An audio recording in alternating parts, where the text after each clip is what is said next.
प्रणाम गोर लागे छिए तोरा सबके पैर छूके प्रणाम करे छिए। सब लोग ठीक छो? यहाँ उपस्थित है हमारे सभी नेता। पहले हम आपका आभार प्रकट करेंगे जो मेरी मां बहनें यहाँ पर बैठी हैं, क्रांतिवीर कर्मवीर जो युवा साथी हैं यहाँ, और जो इतिहास है मेरा।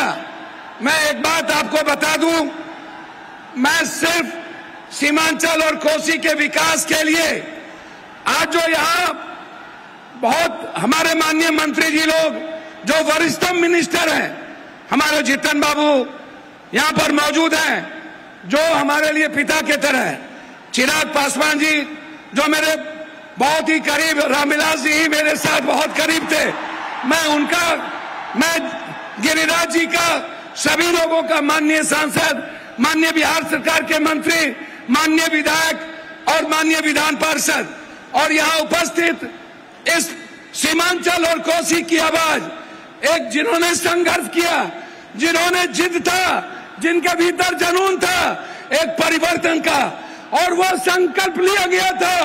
आज वो संकल्प की जीत है, सीमांचल की जनता की जीत है, कोसी की जनता की जीत है, और उसके लिए हम आदरणीय एक ऐसे प्रधानमंत्री जी, एक ऐसे ईमानदार मुख्यमंत्री जी, माननीय नीतीश कुमार जी, माननीय प्रधानमंत्री जी का मैं स्वागत करता हूं।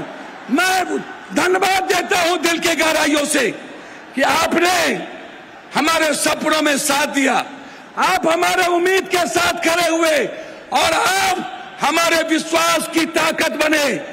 आपका अभिवादन, आपका अभिनंदन। जब जब विकास में आप सहयोग करेंगे, पप्पू यादव विकास में आपके साथ खड़ा होगा, ये मैं आपको वादा करता हूं। मैं सिर्फ 4 बात कहना चाहूंगा। एक, माननीय दिलीप बाबू, आप नायक हैं, आप नेतृत्व कर रहे हैं, आप पर गर्व है हमें। मैं सिर्फ इतना कहना चाहूंगा, हम 5 चीज का डिमांड करना चाहेंगे। माननीय मंत्री और पूरा बिहार सरकार, पूरा भारत सरकार यहाँ पर मौजूद है। नित्यानंद बाबू से भी बहुत उम्मीद है, हमें अपेक्षा है कि नित्यानंद बाबू हमारी बात को सुनेंगे। एक आग्रह है कि आप कोसी सीमांचल जो बाढ़ से पीड़ित है, हार्ड डैम, हम बार बार हार्ड डैम का मांग उठाते हैं। आप इस कोसी सीमांचल के बाढ़ से मुक्ति के लिए हार्ड डैम पर, नित्यानंद बाबू आपकी ताकत है, आप होम मिनिस्टर हैं, हार्ड डैम कई बार आप बोल चुके हैं, हम हार्ड डैम आपसे डिमांड करेंगे। नित्यानंद जी और हमारे केंद्रीय मंत्री जी से आग्रह करेंगे कि हम चाहते कि हम सिर्फ विकास चाहते हैं। कोसी सीमांचल हमेशा दूर रहा है, इसीलिए मैं आपसे आग्रह करना चाहूंगा, पूर्णिया या कोसी में एक एम्स का निर्माण आपके द्वारा जरूर घोषित हो।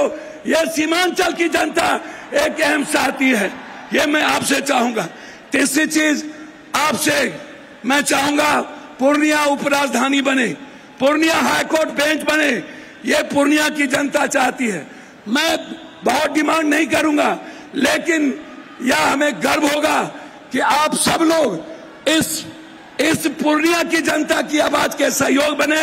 मैं इन्हीं शब्दों के साथ एक आग्रह करूंगा आपसे कि पूर्णिया में एक इंटरनेशनल स्टेडियम की घोषणा हो, एक ऐसा स्टेडियम जो भारत में आके खेले।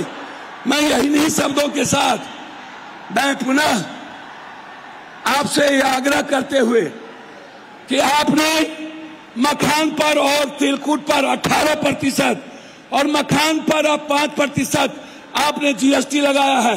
भीख मांगते हैं कि मखान जो मेरी ताकत है, आप कम से कम मखान पे 10 फैक्ट्री, और मक्का जो हमारी जीवन की ताकत है उस पे 10 फैक्ट्री, मखान और तिलकुट पर आप जीएसटी खत्म कर दें।